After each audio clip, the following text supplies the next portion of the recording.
কখনো কখনো ভালোবাসা শুধু রক্তের সম্পর্ক নয়, ভরসার নামই ভালোবাসা। জাপানের এক চিড়িয়াখানায় মাত্র 6 মাস বয়সী একটি ছোট্ট বানর প্রতিদিন আমাদের সেই কথাই মনে করিয়ে দিচ্ছে। মায়ের উষ্ণ আলিঙ্গনটাই ছিল তার পুরো পৃথিবী। কিন্তু জন্মের অল্প কিছুদিন পরেই সেই পৃথিবী ভেঙে গেল। চারপাশে অনেক শব্দ, অনেক প্রাণ, তবু একটু নিরাপত্তা নেই পরিচিত কোনো ছায়া। মাত্র 6 মাস বয়সী ছোট্ট এক প্রাণ বুঝতেই পারেনি কেন হঠাৎ সব বদলে গেল।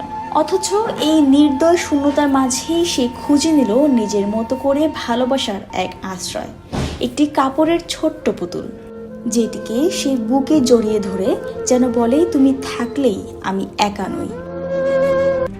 RICL TMX, যুগের পর যুগ স্থাপনা থাকে মজবুত। বলছিলাম জাপানের ইচিকাওয়া সিটি চিড়িয়াখানায় জন্ম নেওয়া ছোট্ট বানরছানা পাঞ্চের কথা, যার জাপানি নাম পঞ্চিকুন।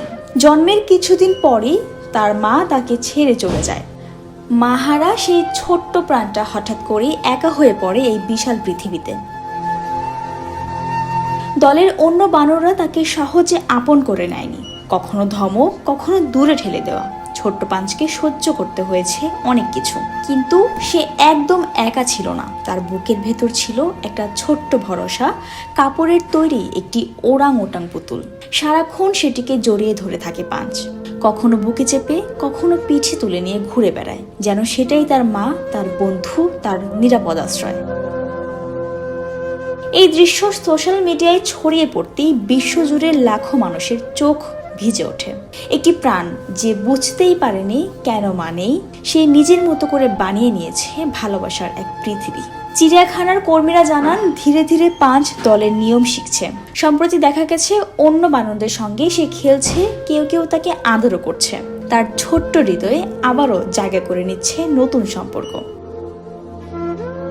পাঞ্চের গল্পে সাড়া দিয়ে বিশ্বখ্যাত ব্র্যান্ড আইকিয়া তাদের সেই ওরাংওটাং পুতুলের ছবি শেয়ার করে লিখেছে, আমরা সবাই এখন পাঞ্চের পরিবার। আজ পাঞ্চকে এক নজর দেখতে চিড়িয়াখানায় মানুষের দীর্ঘ লাইন, কিন্তু হয়তো তারা শুধু একটা বানর দেখতে যায় না, দেখতে যায় এক টুকরো ভালোবাসা আর এক টুকরো সাহস।